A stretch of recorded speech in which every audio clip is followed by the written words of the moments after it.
Well, hello, Apple Bites. It's time to wham! Look at this beautiful wham stand. We're getting the whole thing ready to go. Remember, all you got to do is nominate your favorite podcast, and they get a chance to win one of these beauties. Look at that thing. It's just beautiful. And, of course, they get their own whamblum as part of the whole little exchange. And your folks are probably going, what the hell is a whamblum? Well, you see, I can change the logo on it just like that, and it becomes a multiple of different things. And of course, you got different bits and pieces that Whamstand has. This is just the one we're going to give away to your favorite podcaster as we do the whole nominations and thing. You can do that in this video as well as any other video that you see talking about this beautiful contest. Of course, I will be doing a special video that I'll be putting on Instagram, TikTok, YouTube, and you can put all that stuff on there as well. Don't worry about it. I'll do my research. If you put it into our comments, I'll get it. But I want you to make sure that you put it into those videos specifically, or any video like this where we're actually talking about it, because it makes life a little easier. Sounds like you need a social media assistant, Raphael. Exactly. I do need a social media assistant. Oh my God. I love this thing. I love the fact that we can change it. And just in case you guys are wondering, here's another beautiful little thing. And of course, I'll show it off with my heavy book, which it still holds up. That's cool. That is very cool. Yeah. You can show off your book. You can show off your book at a convention. You can show off your book here at the house. It's a good way to show off your stuff. Check out Whamstand. It has a lot of great stuff. I'm definitely going to get a couple because I'm doing shows and I've got these demos for my education project, so I think it'd be cool to have that and just stand the books up as opposed to leaving them on the table. That's cool. I gotta say, I think that's one of my favorite things about it is the fact that you can actually get your books off the table, because when you're at a convention, one of the things that happens is that all your books are laying flat, and you can't really show them off. This actually defeats that thing. It gets it out of the way, because you have all these beautiful things that you can get from Whamstand that just show it off, as many whamblums as possible. They got displays for slabs too. That's really cool. Yep. He does everything, man. and it's look. These are cards. You can show off your cards. That's really awesome. I don't want to put you in a spot, but do you know how long it takes to produce these by chance? I don't think it takes them that long. I think as long as you get the order in, probably a week or two. Wow, that's great. Yeah, I've got a show in late October, so that'd be cool. I'm going to place an order this week. See, between Kickstarter and like these vendors, you're just draining me dry, Raphael. I also know that if you want, you can hit him up and talk to him and work something out, because he's a great guy, and if he can get it to you as fast as possible, he'll get it to you as fast as possible. Yeah, this stuff is great. It looks it's very sharp. I mean, I like the colors. It really pops to that. A lot of times you see the stuff and, the artwork looks flat, but, even just looking at the magnets that are on that board there, they all pop off. It's really cool. Yeah, that's one of the things I like about it is how much it stands out, especially like his Whamstand. This thing looks fantastic. His logo, look at that. It feels like I should be on in a Batman and Robin show here. And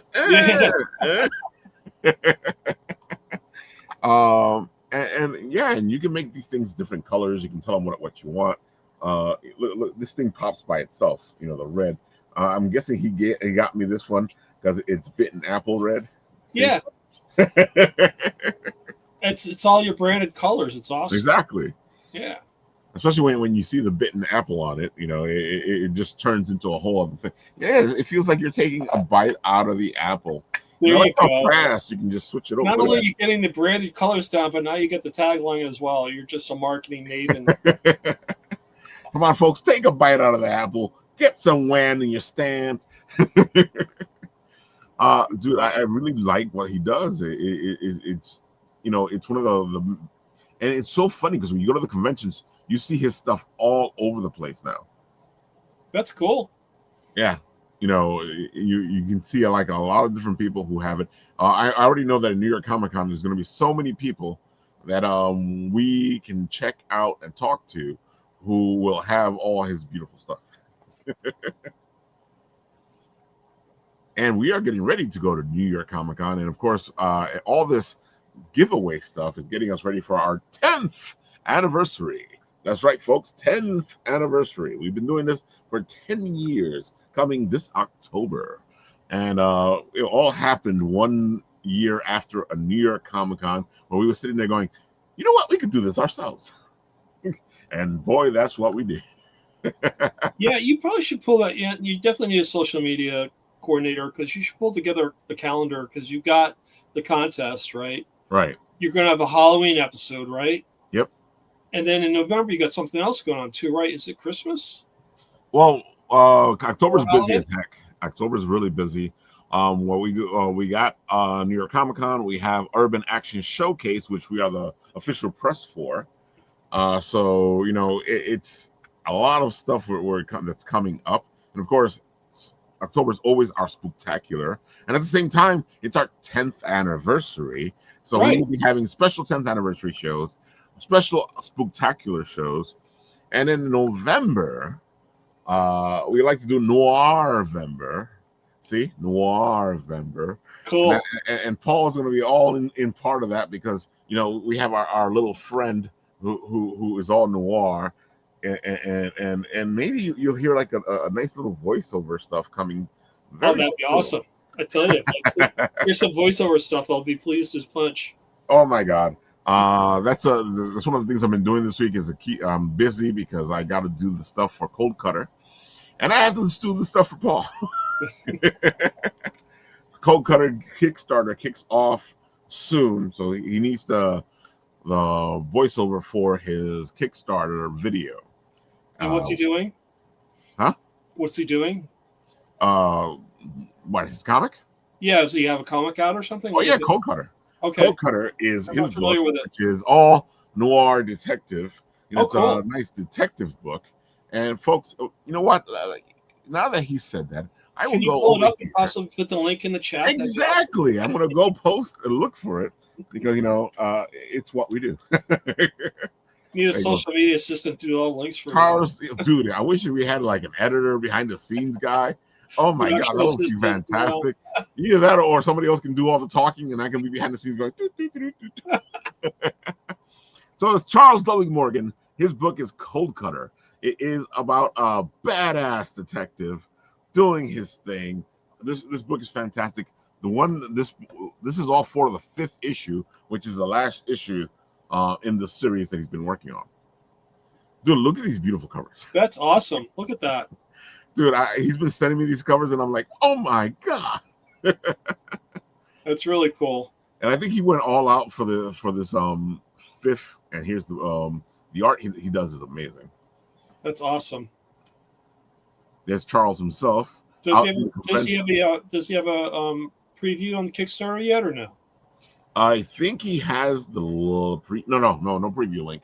That's why he needs my stuff. Gotcha. Yeah, he needs my stuff so he can do all the beautiful stuff that he needs to do.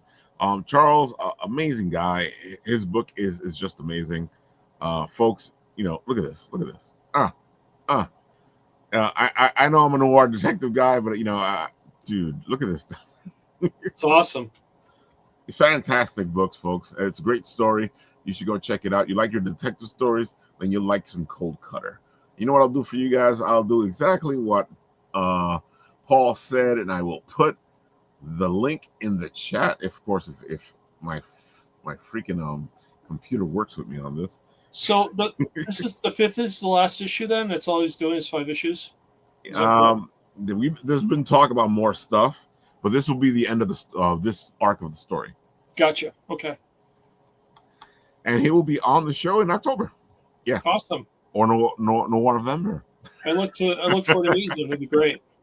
Oh, he's a great guy. I love having him on the show. There you go, folks. Go check him out. Charles W. Morgan. He is on Facebook, Instagram, all the good stuff. Go check him out. He's a great guy. And as soon as he puts this up, make sure to sign up to get notified because it's great. Yeah, I'm going to follow him. Be awesome. Very cool. Oh yeah, like I said, folks, September's been a really busy month, and I just can't catch the tail of whatever I'm supposed to be doing. Oh man, you've been busy as hell as well, haven't you? Yeah, it's crazy. I mean, we a lot of things are going on right now all at once, and I'm just trying to focus on one thing to get something done. So I'm pretty excited. We're actually going to be exhibiting at EdTech Expo in mid-October. It's actually at Columbia University for 3 days. The first day they have exhibitors like myself that are positioning for venture capitalists or investors, or to try and get traction into their projects. So I'm pretty excited about that. And the lead up to it, I'm actually developing two main components for my education program associated with time enforcers. And basically, there's going to be an instructor manual, and then there's going to be a mission packet for kids. And I'll have finished versions in the next few episodes that I can show off. But it's really cool. It's so close to getting done for those two things. But those are going to be the backbone for what I'm going to be pitching at this convention, as well as the NJEA conference in November. And so these are all education people. So I'm pretty excited about it. I think, a lot of attention is focused on STEM, which is cool. I mean, mathematics and, engineering are all important, but I think social sciences tend to get left out. And so I think, providing a gamified way for kids to learn about history is going to want to make them get more involved in it. Because let's face it, the more research I do with this project, the more I see how integrated STEM is with social sciences. Yeah. I think that's why, one thing that I find fascinating is, looking at just the initial characters I found for the game. C.T. Huygens, who I dress up as and cosplay all the time, is actually based on Christian Huygens, the Dutch physicist, engineer, and astronomer from the 18th century. He actually invented the pendulum. So it's just like, delving into the past really gives us a perspective on the future, because, it's just not people who had civil rights experience or discovered a certain, technique of, like Thomas Edison inventing a light bulb, or Alexander Graham Bell inventing the telephone. There are so many scientists beyond that had such an impact, in really forming our society as it is today. And I think it's really important that people know that. You got to have some sort of basis to draw from in terms of determining, conclusions and observations about what's happening in the world around us today. So, I got to say, I think it's really important, and I think, folks, you need to realize that people don't want you to know history. They don't want you to know the past. They don't want you to know things. So make sure you know things, because if they don't want you to know things, there's a reason why they don't want you to know things. Yeah, it's true. I mean, you look at, just to spin off that, you look at the Dark Ages, right? I mean, the Catholic Church purposely kept people ignorant because they knew if they weren't smart enough, they didn't know whether to rebel or not, because they were just being told what to do. So if you want independent thought, you want critical thinking, I think the social sciences really developed that idea. And that's really, how we're developing time enforcers. It's all built on what we call UDL, which is Universal Design for Learning. So it's really encompassing an inclusion and diversity platform. So basically, anyone of any learning level can come in and get something from this messaging and really take away some important information. We want to be able to reach out to a broad base of learners and allow them the opportunity to want to explore more. And that's really the goal of what we're looking to do. Dude, this is beautiful. Oh yeah, I mean, I met Denzel at where was it? It was at Bronx. No, it was at Trificon. I met Denzel at Trificon. I have to feature him on how to draw, but I've got about 15 artists that I haven't done yet. Yeah, this looks fantastic. It's amazing though. It's really cool. He did Kaizen. It's just really totally awesome. Man, look, you're even happy here when you got it. I'm always happy. Cannot be happy with stuff. I mean, I have artists producing artwork for me. It's just incredible. It's really cool stuff. I gotta say, I appreciate you, because you are one of those people that go into the indie scene, and you get all these artists. You're in, at the same time that you're building your brand, you're helping out all these people. Yeah, I really, I come from the standpoint, and like you said, Raphael, it's like rising tides raise all ships. And I really feel that there's a large community out there of creators that just aren't getting enough notice, and they're so talented. And why not, help out and really start to promote them? And, I did this video for Nicole Falk, and she was a great portrait of Amelia Earhart for us. And I love it. And just got some decent traction in terms of views, so I was pretty excited for her, So, Yeah, I she mean, the did a piece great was just job with it. amazing. It looks really good. Yeah, it's really cool. It's funny. I just say, they say, do you want it styled anyway? And I spoke to Alexandra Bowman about this. I said, I'm asking you because I want to see how you want to style it. I really Yeah. don't want any input, It's really, your interpretation. And she did a great caricature of C.T. Haugens. I love it. And it's another one I have to feature. It's so much fun to see, people's different interpretations of these characters. Francis Bonnet, who does the Archie and the suburban fairy tales, he did a piece as well, and it was really cool. He had a lot of fun with it. So I just, like I said, the how to draw Time Force's character, I came up with that, I think, because I was originally commissioning artists, to do this, but then I thought, why not feature them as well? Because I'm finding, like, I actually had one artist, Angel Concepcion. I see him all the time at Dewey's Comic City because he works there. He went to Joe Kubert School, and I think he's actually an instructor there as well. I'm trying to parse out as much work as I can, but I think he might be doing a mural type of effect where you've got the good guy bad guy mashup, like good guys on one side, bad guys on the other, but it'll be my characters. So I was going to ask him to do that as like a 9x12. Then I would feature that as a piece of art in the game for the profile section, Right. and then hopefully convert it into a poster that I can use to help fund like the Kickstarter that we have going now through Fractured Atlas. Have that as an incentive to people to donate money, and then give them a poster of that, which I think would be really cool. That's Angel there. He did a great job with the Inquisitor. It was really cool. It was all black and white, but what he would be doing first would be in color. So, psychedelic, man. Psychedelic. Yeah, I love it. So you gotta love the psychedelic. I already think this guy is kind of psychedelic. So yeah.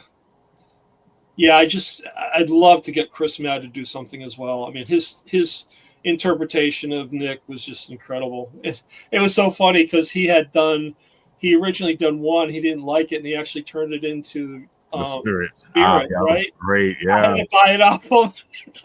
Yeah, I love your logic. It's like, well, I don't want anybody else having this. Exactly. But that spirit came out really good, though. Yeah, it was beautiful. But his interpretation of Nick was great too. I said, I want to see a different perspective on it. And like he put him like in this really dramatic pose. It was so cool. Really cool. So. Oh, definitely. Let's see. I think Chris might have something on his.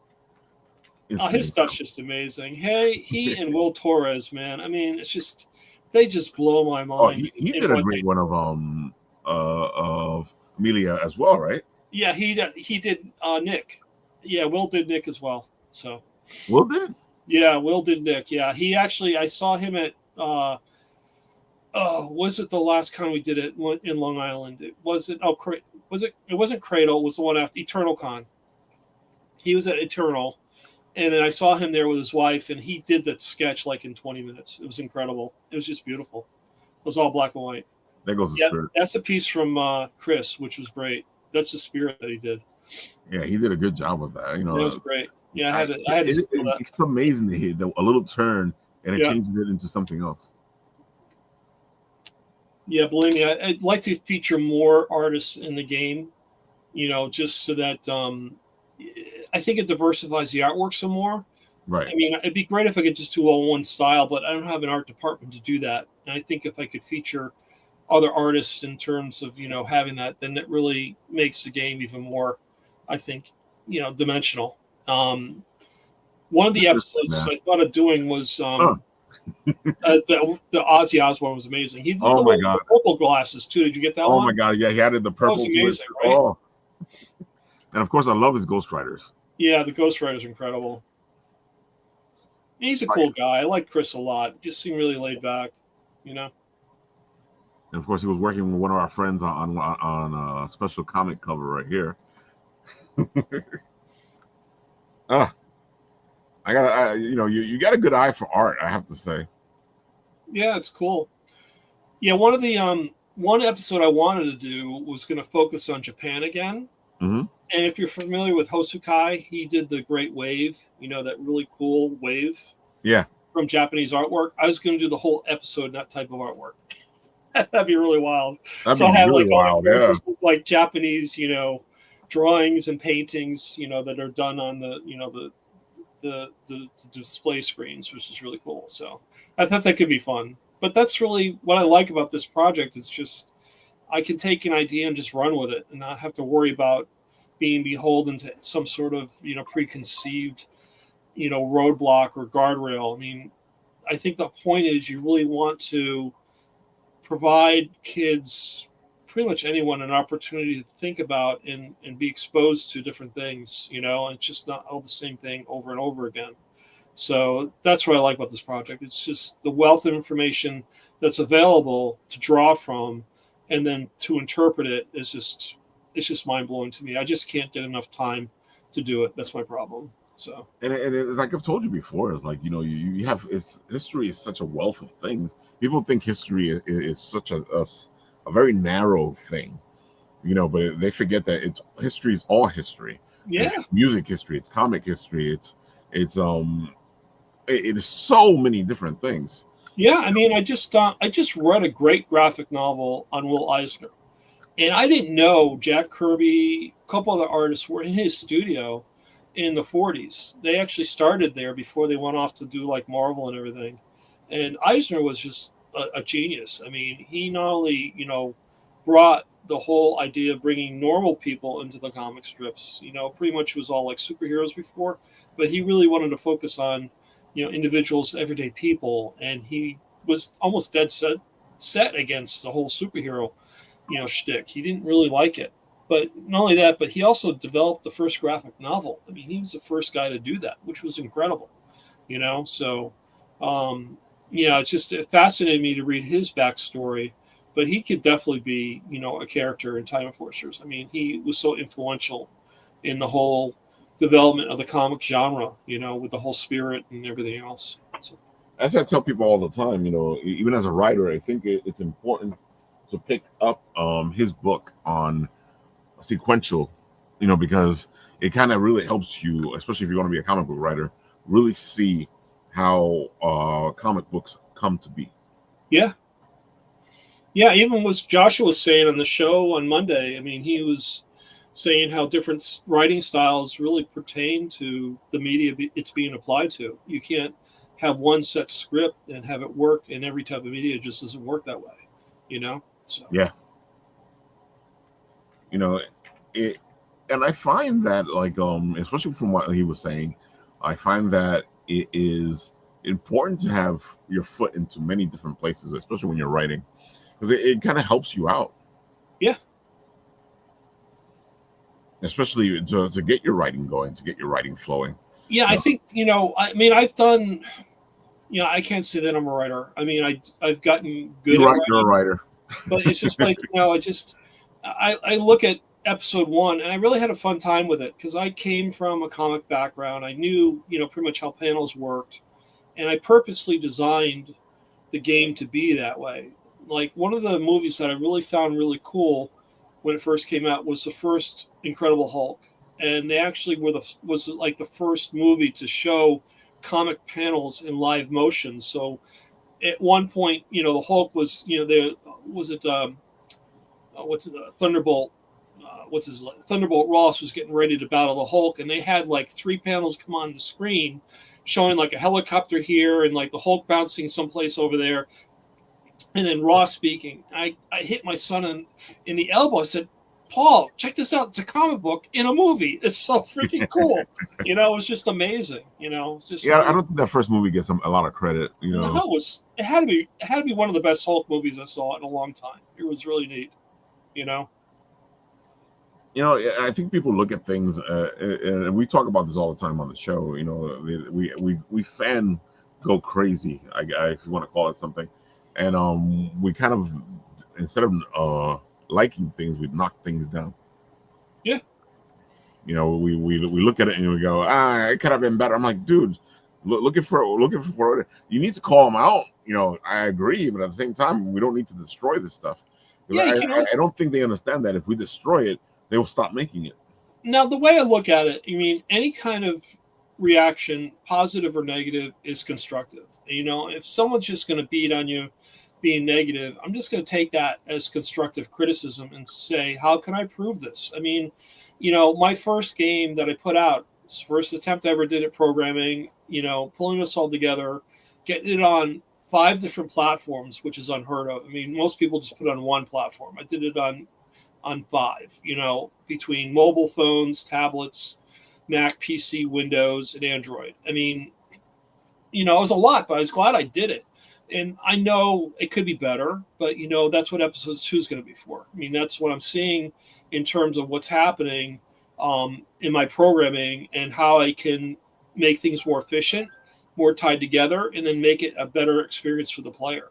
You know, so that's, you learn from everything you do. And that's why I think, you know, people do play this game, episode 1. I really want to hear their feedback, good or bad, because I really want to know how I can improve episode 2, 3, 4, 5, 6, 7, 8, all the way down the road.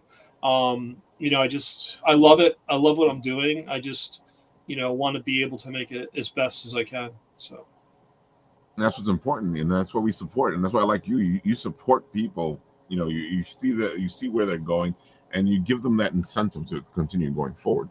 Yeah, yeah. This is what we all need, folks. So, you know, criticism is not bad. It just needs to be constructive. Yeah, I think, you know, it kind of hurts too. You know, if someone criticizes your work if you put so much effort into it, but I think you have to take it, you know, as almost like a grain of salt, because there's so much out there now. I mean, you know, you don't know how many people were behind what one product looks like or another. I mean, that's inconsequential because the product's out there and you're being judged against everyone else. And so it's like, okay, so I'm not the best, but I'm definitely not the worst. And how can I improve? You know, and just go from there. Yeah. You know? So. Yeah, well, last thing you want to do is stop somebody from continuing to move forward. And that stops everybody. It stops the progress of everything. You know, that means that your fandom is not going to go anywhere. It's just going to stay stuck where it is. And I keep telling people, you know, the more you destroy something, the more somebody else is going to go, well, we don't need to do this anymore.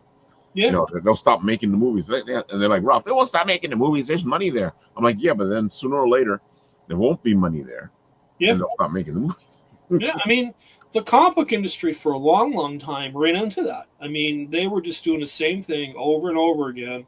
I think it's kind of happening now, which is unfortunate, which is why I like the indie scene, because I go to the store now and I look at the big names and I just shake my head. It looks like all the same stuff over and over. Yeah. And it's just like, that's why I'm looking more at the indie comics, because it's different storylines, it's different characters, you know, and this is the stuff I want to explore more and find out more and just, you know, get a different take. I mean, I looked at the shelf today because it's new comic book day. It's Wednesday, right?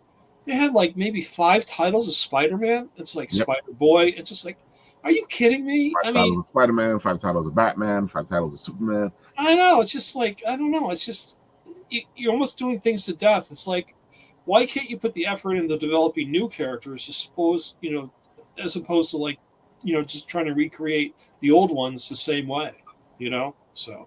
But you know what it is that they want to make the sure money. Yeah, I can understand. It's a big prospect. I mean, you know, printing, getting artists to do this, you want to be kind of assured of a profit in the end. But, you know, I think what I'm seeing now in the comic book industry, I saw like in the early 90s, you know, and it was like comic books were dying. And it wasn't until they actually did a big turnaround, like by like 1995, that things really started to make a big turn. And by early 2000, I mean, it was hot. Comic books were hot again, you know, but I think they were just kind of resting on their laurels again in the, you know, late 80s, early 90s. And that's when things weren't that great. You know, it wasn't worth buying a book, you know. Because they had that whole crash of the 90s because, you know, it was funny because they made it all about the money. And that's what Hollywood's doing now. The comic books are doing now. Everybody's doing that. They're making it all about the money. And I understand you need to make money, But at the same time, this is an art industry. You Yep. need to create the art and showcase new stuff coming up. If you do the same thing over and over and over, you're gonna run out of an audience because I like the fact that they're constantly looking at our generation who buys the books, going, "Oh, you should keep buying the books." I'm like, "Yeah, but you're not writing for my generation anymore. Right. You're writing for the other generation. They need to buy the books, but you are so set on our money that you want us to keep buying the books so that they can enjoy it." And I'm like, dude, if I'm not gonna like it, why should I buy the book? And the thing is, too, they're pricing themselves out of the business. I mean, Oh, definitely. $6 a book. I mean, Mhm. I used to be able to get 10 books for, $2, Yep. easily, and now it's like, I'll maybe buy one because I don't know, it's $6 and, I'll probably read it for 15 minutes and I'm done with it. It's not a great investment for me anymore. It's really not, Yeah, the only thing that seems to be, and it's not all old books, but they have a lot of dollar bin books, and you get that's where you get your money's worth. Right. You go back to the old titles, which Yeah, is probably where the stories are better and the artwork's more interesting in some way. And, I'm not disparaging the new artists in any way. It's just not my point. But, I just think that, you want to try to break the mold a little bit and really think, I have a feeling the tide is going to break now because it's just getting too repetitive. I think people are just going to stop buying, issue number one. That's issue number one, a month ago. And, it's just they keep, putting issue one and everything, even though the issue is actually 350. but that goes back to what we were saying earlier. They want to make that money, that sure money, and they know Yeah, that number ones make you that sure money. yeah. Even though it's legendary or however they frame it, issue Exactly. 351. It's like, okay, what number is it then? So Here's number one again. yeah. Was it number one in December or number one in March? Exactly. What number one it was? And I think that's what makes it worse too, because they say it makes it easier for you to pick up the book. But what happens, with the other series that you just finish reading? You have to start giving them names like this is the 95 run or the 2010 run. Right. Yeah, it's funny. I was just in the store today, like I said, and I was thumbing through. Well, it was the Death of the Silver Surfer, and kind of said, okay, I wasn't that interested, but I saw that they were advertising. I think it's Amazing Spider-Man Torment or Torrent. I can't remember what it is, but it's Mhm. coming out in November. And the reason why I'll buy it is because Michael Straczynski is writing it. So that's why I'm buying it, because I know his stories are great. It's kind of like a Greg Schneider, or a Chris Claremont. I mean, I know it's going to be something interesting. That seems to be what they're doing now. Is like either, which is funny because they ran away from it before because they hated the fact that it was about the writers and the artists that were making the books, and they didn't want it to be about that. But now that they have to go back to it. Yep. Yep. That was a perfect run for Silver Surfer. Jesse, how you doing? Oh man, I gotta say, I was raised in all these books, and I saw the crash in the '90s, and that's when they got greedy. And I understand that you need to make money, but at the same time, this is art, and art needs to be developed. Yep. And if you don't sit there and develop the new stuff, then you're gonna be doing all the same stuff. Yep. He says, "I miss you guys. I'll be back next week." Jesse, he's been busy as well. He's been going from store to store. There you go. A lot of those Jersey stores he's been hitting.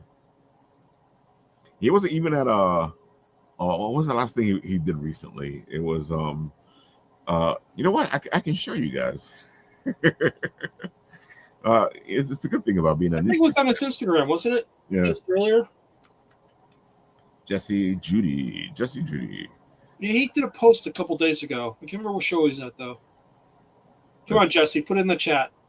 Save me, please. Oops, wrong one. Hey. Okay, there we go. Oh my god, this is Jesse Judy's Instagram. It's always there. He goes. This is him at Dungeon Books. There you go. That's where he was. Yeah, I couldn't remember where it was, but I saw it come through my feed. Yeah, he was in Downtown Festival at Jersey City. Yeah. And folks, you guys go check him out. His book is fantastic. This is the one that caught me by surprise. This one was in a barber shop, and I was like, what? I was like, oh, now we're doing conventions in interesting places. That's so funny. Oh my God. Yeah, it's always great to see what he's up to. Yeah, see, here we go. Oh. See? Yep. Dude, I gotta say, this was really interesting. When he's on the show, I'm gonna have to ask him about this because how do you do a thing at a barbershop? Okay, folks, in case you're wondering, let us show off some of this beautiful book. This is Ashes of Eden. It's a love story. It's a love of comic books, video games, and so much more. This is when he was on the Kickstarter recently. And folks, if you missed it, you missed some good stuff. But hey, the good thing about what we do is that we can go catch him wherever he is. Like over here, he was Annie Tomo. And then you saw that barbershop over here. And he's been busy going through all of Jersey, making sure that people see his book. Well, he had a successful Kickstarter for Ashes of Eden 2. And I'm waiting for my lenticular cover to come through because, man, I want to see that one so bad. And it's just like I can't wait for issue 2 to come out. It's really cool. Look, he says that the barbershop is next week, October 3rd. There you have it, folks. It hasn't even happened yet. So if you're interested in what happens at this barbershop, October 3rd, there you go. Go get it. Shave and a cut, 2 bits, right? Exactly. On a mini book tour. See, on a mini book tour through Jersey City, New York City, and beyond. Good for you, man. Good luck with that. You deserve it. Jesse, are you going to be at New York Comic Con? I know we're going to be there, so we might have to do a meetup if you're going to be there. Let us know. See, folks, it's always fun on this show. I got to say, as you can see, Paul, I enjoy all this behind-the-scenes stuff. And I love when you guys are talking and I can do it without having to do all the crazy stuff and do this talking what I'm doing now, so I can go find what I need to go. Yeah. Oh man.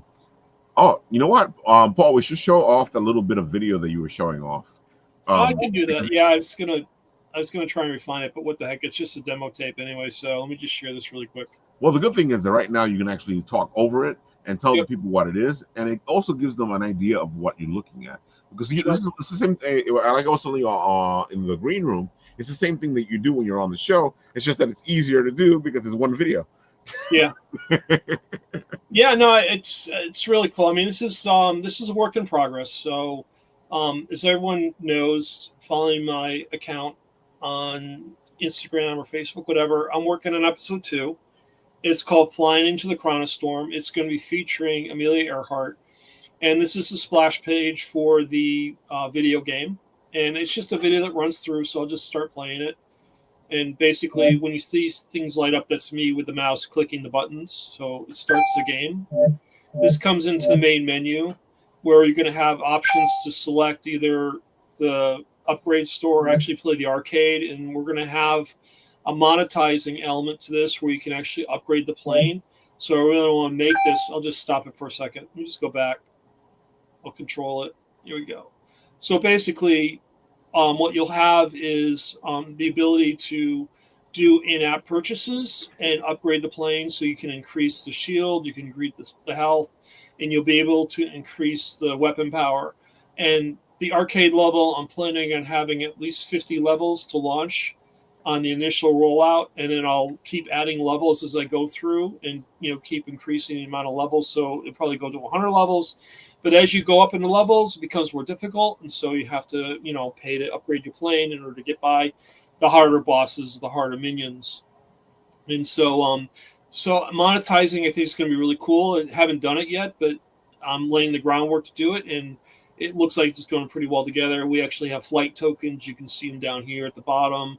And then there's also what I call a flight voucher. So you need a voucher to, play the arcade level. So you need 5 vouchers to play. You get like 20 vouchers a day automatically. So you can play the game without paying anything, but you have to play in stages, like over a course of time. So it's kind of cool. And then let's just go over here to this is the main menu again. So we're going to have the ability to launch the comic book adventure, which is this top button up here. And then I'll have a game manual and then player settings, which is kind of cool. I'll show you when I get to the video game when I'm talking about with that. But and then we have a learn more section where that's going to include all the references that I'm using for the game. So anything about Amelia Earhart or Togo or Nico Time with related to film noir, because he was inspired by that, is going to be stored here. And then we'll be providing more information to in terms of background and also, future enhancements for episode 3, which I'm pretty excited about. But when you come in and click the top button here for the comic book adventure, just skip over really quick, you're going to come to the table of contents. And what's cool about this is this table of contents is going to be dynamic. When you first start it, you'll probably see 2 buttons. As you play through the game, the buttons will then start to appear. So once you visit, say, the GST control room scene, this button will come up and you'll be able to see it. Or if you go to the background in Kansas, which is the scene following, you'll be able to see that button. So the whole point is to make this still a storybook, where if you don't want to play the whole game in one sitting, you can leave it and then come back and start where you left off. So that's pretty cool. And this functionality is working great. I just have it listed here so I can keep programming around it. But I click the battleground Kansas scene here, and it brings you into the whole airplane sequence. So this is Amelia's plane. You're flying in, and it's like Galaga. You're attacking the minions and everything. But what's really cool, getting back to the user interface, and what I found playing games of this type, it's very right-handedness, meaning that you have all the button controls on the left, and you have to use your right hand to, move the plane or the character around. The way I've programmed this is you can be right-handed or left-handed. So in this case, I have a left-handed player, right? I'll be able to use my left finger to move the plane because this is all touch control. Right. And then have my right hand available to, press the buttons for loop-to-loops and the barrel rolls and the firing the heavy weapons and such. So I thought it was really important to me because I really will make this accessible to everyone. And being left-handed, I find it very frustrating that I live in a right-handed world. So, yeah, I gotta say, when all the stuff, you guys get the shits of it. Yeah, no, it's really cool. Yeah, and then the Chronoton, which I had to redesign because episode 1 was, in a landscape format. I made it very much like a cinematography experience, right? So very much, 1920 by 1080, right? So it's very rectangular landscape. But if it's Galaga, it's going to be in portrait. So I figured, okay, I got to redesign the Chronoton now so it fits into a portrait format, which is what I did here. And so, the keyboard works, so you can type in numbers to go to the area you need to go to. That's very similar to episode 1, right? And then, but we have also expanded up the profile scene. And I'll just start this so you can see. I click the profile button here, and this screen here is still being worked on, but you'll have a listing of all the characters that are currently in the game. So like H.G. Wells, Professor Haugens, Amelia Earhart. Okay, and then if you click on a profile, like you're going to click on Nico Time, you're going to get the background on Nick. So what's going to happen here, I'll just stop it. When I get a voiceover from someone who's supposed to provide a voiceover to me for Nico Time. I don't know who that is. I don't know who that is either, but when I get that voiceover, I'm going to have like a karaoke effect because I really want to make this, according to UDL, Universal Design for Learning, you want to be able to have players read this without having to read it. So as the voiceover is happening, this will be a karaoke effect where the words will start to highlight as it's being read through. So that way you can actually see the words being read to you so you don't have to read them themselves. So that's going to be really cool for me because that really makes the game even more accessible to players, especially younger kids, or people who, have a hard time following, the screen because maybe the type's too small for whatever reason. So I really want to make that as part of this, process as much as I can. And then, so this is like Nick's profile, just to give you a sense. I click out, and then I go to Amelia, and this is her profile. And you can see it has like the very retro Fallout type of appearance where you get the resolution lines and like the flickering screen. So I thought that was kind of fun. So I'm having a lot more fun with this version. I'm actually able to do more than I did in episode 1. And I just want to keep improving the whole experience, which is really my goal. So, Love it, love it, love it. I love what you're going. I love where you're coming from. I love what you're doing. Thanks. Yeah, it's a lot of fun. It's just not enough time. Jesse's like, God, this looks good, Professor. Thanks. I appreciate it, Jesse. Really do. Jesse's also like still in on the NYCC waiting list, purgatory. Is there a way to wiggle in with you guys? I'll see what I can do. Maybe, I don't know. We'll see. I'll work it out and see where it can happen. You know, maybe we'll get lucky. Yeah, I love all that work you've been doing. It really showcases, and I think one of the good things is that you can actually see, you know, and I've told you this before, the passion that you have for the project just oozing out. Yeah, I mean, my wife goes, "You're going to retire soon, right?" I said, "I don't know. I'm having way too much fun with this." I gotta say, yeah, it's work, but it's a lot of fun. Yeah, it's just like, what's sleep? I mean, you know, 6 hours I'm good. 5 with my dog because she wakes me up. So I don't know what can I say.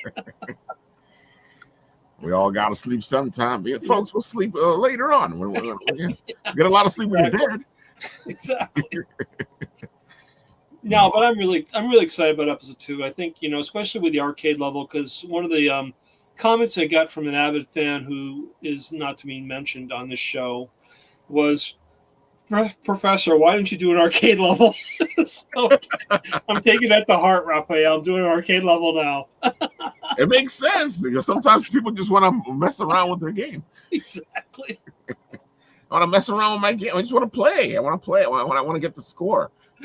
Exactly. Yeah, I want to. One of the this is no secret, but one of the enhancements I want to make. I'm sure everyone's familiar with Pokemon Go, right? And you have, you know, the ability to play anywhere in the world and interact with players from around the world, pretty much, you know, through the, you know, the battle gyms and everything. One of the things I'm looking to do, and if, you know, I can secure some funding from like the National Endowments for the Humanities, is to make what I call history all around us. And what it's going to be, it's going to include GPS, very similar to Pokemon Go, but it's also going to include um, augmented and virtual reality. So what'll happen is, much like Pokemon Go, where you go and battle a gym at a certain spot, my intention is to locate different spots in the area that are historic, and it can be anything. It can be like Yosemite National Park. So maybe you know, go to Yosemite and learn about the park, but then all of a sudden Ansel Adams shows up, and he's got his, you know, photography going. And it could be like there's an incursion of Chronolith happening, and he's trying to battle, you know, these evil enemies of Chronolith, and it's Ansel Adams doing this, right? But, you know, just in New Jersey alone, there are so many historic sites, and being able to have kids realize how impactful history is just in the area where they live, I think is really important. And so you get into these different sites, and you'll be able to see what happened at this site, but also take place in a battle. And that's where the augmented reality and virtual reality comes into play, where you have like a battle scene going on. It could be like a revolutionary battle. And so you go in and fight with, you know, in my case, George Washington, who just, you know, slept down the street from me at Washington headquarters. And maybe I interact with George Washington, you know, and talk to him about how he devised a way to stop the British from coming across the Hudson, so we can, you know, curtail any kind of invasion they're trying to attempt. So it's really that type of experience that I'm looking to do with this, and really play it out and make it even more engaging, more interactive. I think that will be a goal. If I can achieve that, I'll be like totally, I'll be so happy, because not only are you talking like, you know, playing a game on your phone, but you're talking about playing a game anywhere on your phone and getting a different game every time you play it, which is really cool. I gotta say, we've talked about this a couple times, and I love it every time, because, you know, history is everywhere, and what better way to prove history is everywhere than to showing it off.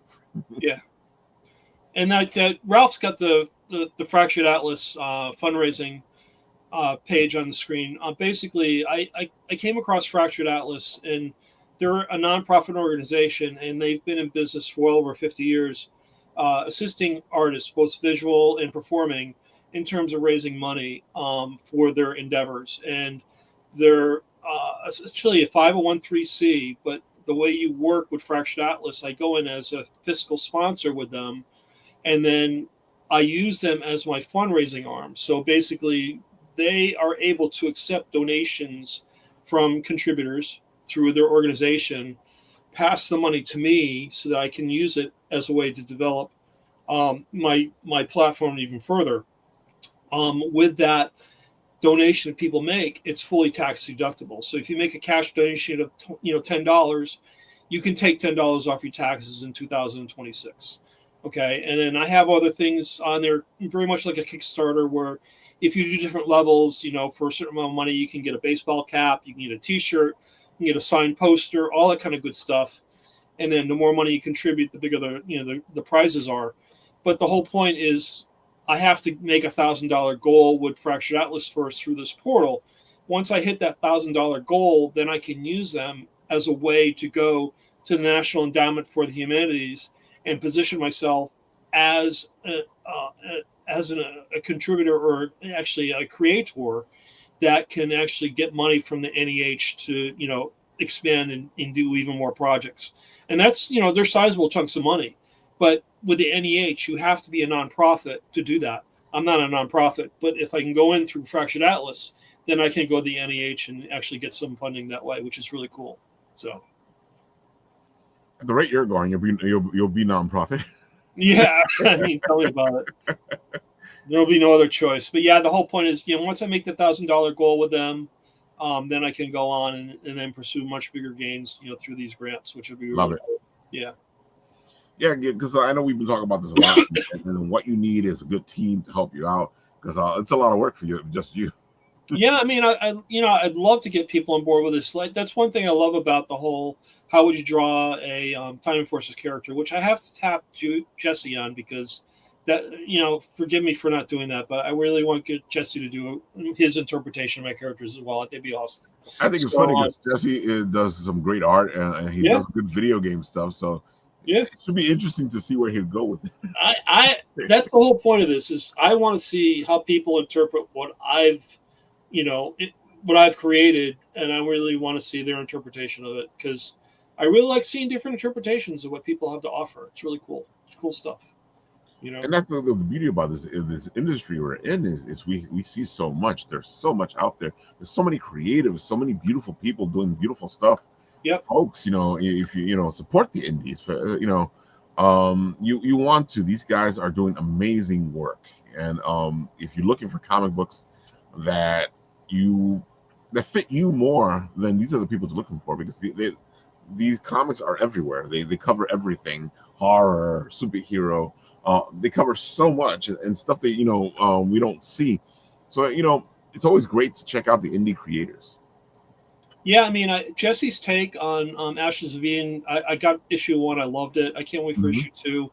It's just getting introduced to new characters, and just seeing what is being presented is just really so cool. I just and I looked at what Joshua was having offering with Time Sensitive and what he's doing, and he had such a dynamic background with his video game development. But it's just really cool to see that take on time travel. Is just it was really neat, and I'm looking forward to seeing that book come out, because I backed that one as well, which I'm excited about. I think it's going to be really cool. Of course, Joshua was here Monday, and his book was nearing the first stretch goal, and now he is past the first stretch goal and heading towards the second stretch goal. Look at that, folks. He's at 27,892. Yeah, I can't divulge, but I got a level where I got a bunch of Christmas gifts going on. I'm pretty excited. That's the best way to do it, folks. I tell people all the time, man, you want Christmas gifts that nobody's gonna see coming. It's here in the Kickstarters. I tell you, I went to Anime NYC. I was downstairs in the video game parlor, which was amazing. I picked up 2 role-playing games. I said, "Oh, this is Christmas. This is great. My kids will love it." Oh my god! They kind of had adults. Dude, it was fantastic really cool down there. Yeah, it was awesome. Having way too much fun. So, folks, I am putting Time Sensitive into the comment section there, so you guys can go check it out. It is fantastic. You know what? I will let the video talk for itself and give me and Paul a break. Hold on a second.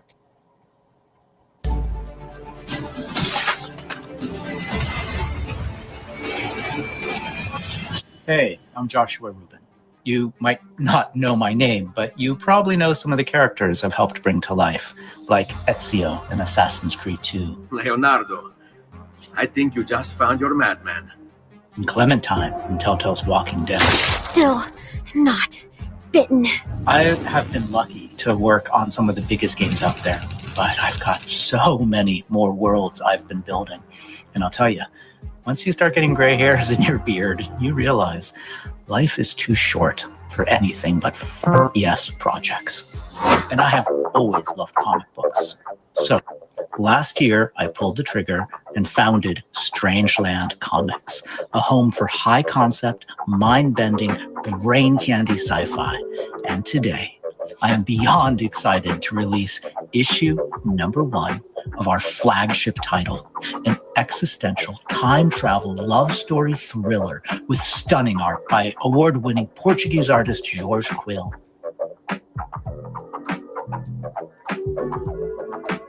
Are you ready? This is Time Sensitive.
I am so excited for you to open the pages of Time Sensitive for the first time. Issue 1 is already complete and it is ready to print. And George has already begun drawing issue 2.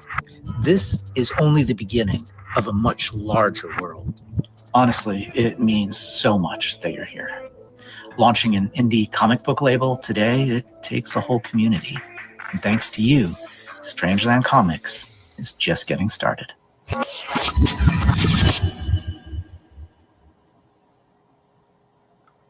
I wanted to add that in because he talked about all the stuff we've been talking about today. And if folks, that is a great book. Go check it out. It is fantastic, and it's funded. It is more than funded. He is at a great... Deservedly so. Yeah. It's really cool. And he has such great tiers and stuff on it. Go check it out, folks. And, of course, this weekend, I'm not sure if I'm going to be able to make it, but the idea is to go get Magical Girl. Our friend Manny will be there for Magical Girl, and it is at Industry City in Japan Village.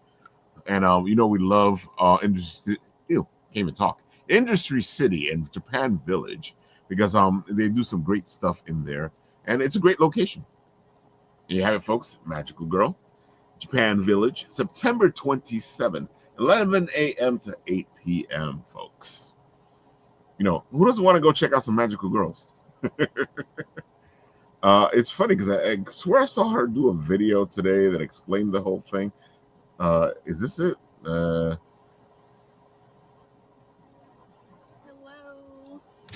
I don't know why Magical Girls Fest doesn't let me go live. Oh, no, that's just talking about Magical Girl. But, folks, go check it out. I could swear I saw a video. And, of course, Manny, our pal, will be there showing off his books. And he is an amazing guy as well. Let's see. Is he right here? I think he's right. Yeah, there he is, Manny. All right, I can show this to you guys. And there we go. Yep, there you go. Manny will be at the Magical Girls, being a vendor, doing his beautiful stuff, showing off his hard-worked book that he's made. Talk about indie creator. This guy's been at it for a long time, folks. Go check out. Go say hi to Manny. Tell him you saw us talk about him on Bitten Apple TV. One of the nicest guys. I mean, he did a phenomenal job at Anitomo. It was really great. Oh, he did. Mm-hmm. Yeah, I didn't see him stop 1 minute. He was like, I never got so many bottles of water from any event as a vendor. I just was amazing. It was so good. Oh my God. And of course, from what I'm reading here, he's also doing a panel. Yep, he's also doing a panel. You know, my panel is at 1:15, runs till 2 p.m. I'll be at the Japan Village cabin outside of Building 4. I'm also doing giveaways at the panel. Folks, you know, we're talking languages here. You know, who doesn't want to get a giveaway, a free You can't have enough stuff. There we go. Hanging out at Anime NYC. Now you know what he looks like, folks. And of course, you can see Roaming Tony there for like a second. Well, Roaming Tony was on Monday, so if you guys were on Monday, you saw him there too. So, folks, I hope you've enjoyed this a nice little gab fest between me and Paul, having fun, showing off all the beautiful stuff. Like, of course, the Whamstand, which, you know, I don't know if I showed you guys. It is for the wireless mic, and it makes you look all professional, like when you put everything in and put all the stuff in, and boom. And of course, nominate your favorite podcast, and maybe they'll get a chance to win this. And I am feeling giveawayable, so I will give away something to one of you lucky nominators who will be doing all the nominating. So you might have a chance to win something. Your podcast might have a chance to win something. People might have a chance to win something. Come on, folks. You know you want some Whamstand. You're way too generous, Raphael. You're just too generous. So Paul, one last time, where can they find you? You can download the game from the app stores. If you have a problem finding it, you can go to timeenforcers.com/get. Episode 1 is available on the Mac, PC, Android, and iOS. So you can play it on your phone, your tablet, and your desktop. And then you can go to Fractured Atlas and make a donation to our cause. It's tax deductible. And if we get our $1,000 goal, then I'll be able to go out and start trying to scour for grants through the National Endowment for the Humanities, which would be awesome.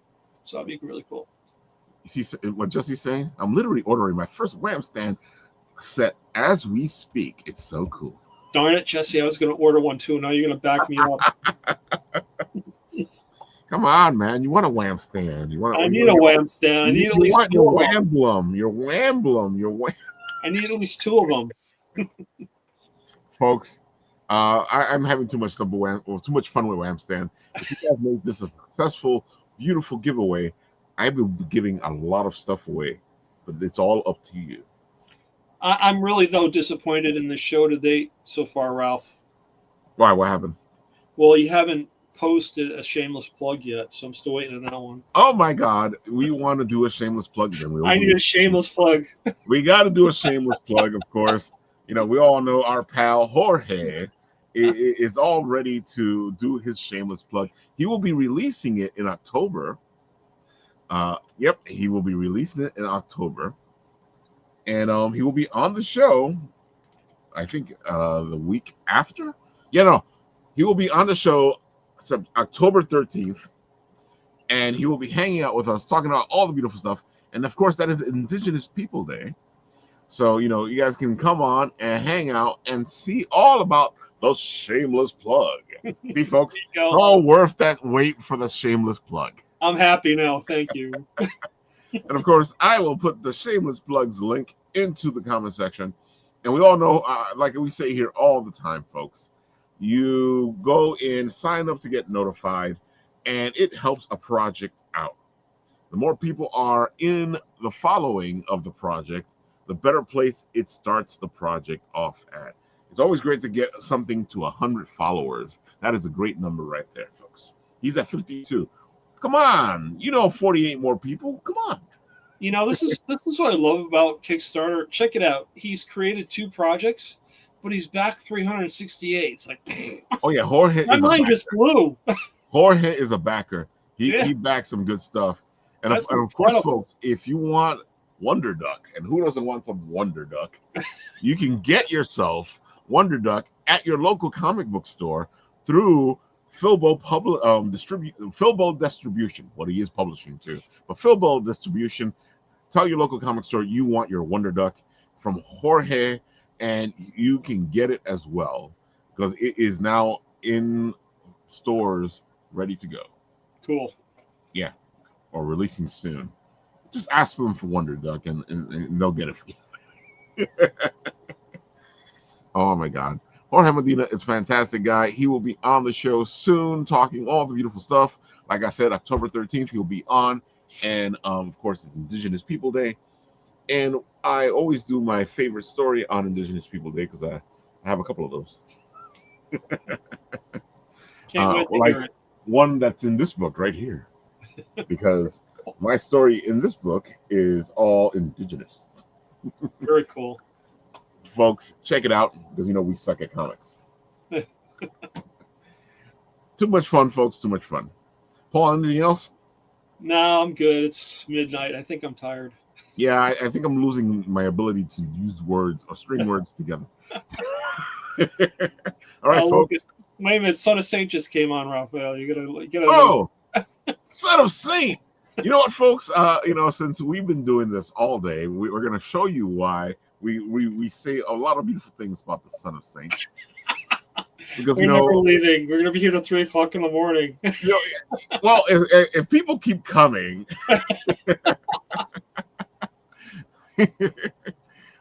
yeah, folks, this is the Son of Saint. He is for hire. He does amazing stuff like book covers. Right now, he's working on a book cover with our pal Christina Garlic for her book Between Ghost and Kings. Amazing work. He just does beautiful work, folks. See, nice, beautiful, so cool, beautiful. If you're looking for something amazing, the Son of Saint is the guy to go to, and he can make you the hero as well. What are we ready for? He's showing off stuff again. Look at that. Dude, this guy works all the time. Look at this beautiful. Too sweet. Turtle. Oh my God. Yeah. Oh, look at that. Another Ozzy Osbourne. I love it. And of course, there's the beautiful blade. He, dude, my favorite stuff that we did with him was When Worlds Collide, where we were doing some stories of some verses. I think I get Angel to do a version of Chronolith looking very evil like that Mephisto there. I think it'd be really cool. Oh my God, I can't, dude. Speaking of Indigenous people, see, folks, everything just comes together. Oh my God. Oh, well, wait till you see this. Look at this. Augmented reality. I love it. Oh, yeah. Dude, this guy works on everything. You want yourself a Son of Saint piece. You want him to do something for you guys. Yeah. This is why we love him so much. That's the Son of Saint right there. Yep, there he goes. The Son of Saint. Folks, go check him out. He's going, that was for the gallery. Yeah, I noticed. Because check's in the mail. We love you, Son of Saint. Folks, go check him out. He's an amazing guy. And now we can go, hey, it is time to end the show. And I'll do what we always do on this show. I'll press the button. And where it stops, nobody knows.